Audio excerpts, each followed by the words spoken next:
Hi again, this is Sai Persha. Welcome to my channel. Ang topic natin today is about date formatting. Okay, may mga certain rules on how we can format a date to a certain format that we like. Let's say meron tayong sample date natin dito.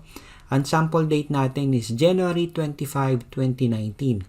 But we have several options on how we can present this date in other formats. Okay, I'll just pull this one up lang muna. Ito yung ating magiging guide ngayon. Ito yung magiging example natin on how we can format a certain date into several formats. Let's say itong type 1, instead of showing itong sample date natin as it is, ang gusto nating ipakita is only the full day name, which is in this case Friday. On type 2 naman, ang gusto nating ipakita is the short month name, then my dashed, and then my full year. And so on and so forth na meron tayong hanggang example 8. Okay, but before we can do that, we have certain rules to follow. So, ang rules natin lang is itong nasa babang table na to. So, if we want to format a certain month to appear into this kind of format, we would have to input this letter in our custom formatting. So we have here the month, we have the day, and then we have the year. Okay, so let's try to do the type 1. So tataas ko lang ito ng konti. So and then we'll just copy. I'll just copy the date. Okay, so ito na yung ating current format. Ang gusto nating ipakita is only the full day name. So we'll go to day. Itong ating day table. Ang gusto nating pakita is Friday lang. So we need to input 4 letter D's. So that's 4 letter D's. So to format a cell, ang shortcut key is Control 1. But we can also go here sa home tab, and then we go to custom, and then we have to do the formatting in here sa type. So, ang sabi dito sa ating rules, we need to type in 4Ds. So, as I type in yung 4Ds, if I type in 1, ang lumalabas yung 25, which is yung the date itself, the day date itself. If I type in 2Ds, same pa rin, 25. If I type 3Ds, yung short day name, which is Friday. If I type in the fourth one, nagiging buo na yung Friday name. So, dito na lumalabas ang ating rules. This is what we want. If that's what we like, we just press OK. So, now we have this date formatting for our example number 1. Okay, so let's proceed with example number 2. Ang gusto lang natin is yung short name for month, dashed, and then the full year.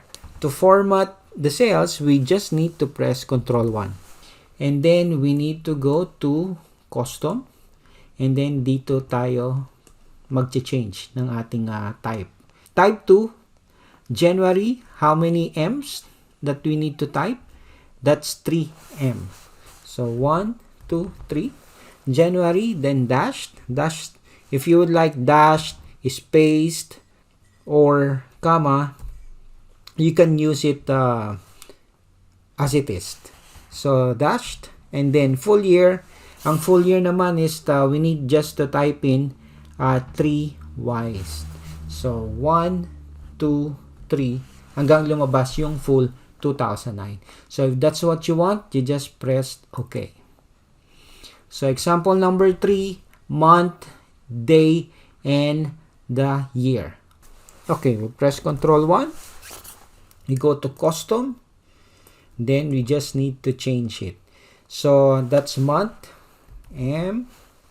So hindi nyo na kailangan talaga kabisaduhin itong rules na to because there is a sample preview at the top. So once you type something, makikita nyo naman na if this is something that you would like to use. So that's 01 dashed day dashed year. So that's what we want, 01-25-19. So we just pressed OK. So next is, nauna naman dito is yung day, then full month, and then full year. And may in between, meron silang dash or hyphen. So control 1, just pull this out. So custom again, type. So una is day, dash, month. Basta nagta-type lang ako until I reach yung desired format ko, no? Then year. I'm just looking at the preview, itong sample preview. Then if that's something that I like, I just press OK. So type 5, meron namang short day name, and then comma, and then the day, the month, and the year. So again, press Control 1, go to custom, then usog lang natin dito para makita natin yung ating gustong comma. That's the short day name, then spaced, day, dashed, month, and then the year. So that's something that we like. Friday, comma, space 25 dash, then Jan dash 19. Just press OK. Medyo madali lang. We always have to press Control 1, and then we just need to type in yung desired format natin. So I'll just finish itong last 3. Control 1, just move it here. Go to custom, and then full month naman siya. So I just type in until I have the desired result. So that's January. Okay. And then type 7, Control 1, go to custom, go to here. So gusto natin is the full day name, comma, space, month, space, day, comma, and then year, space, then year. So that's it.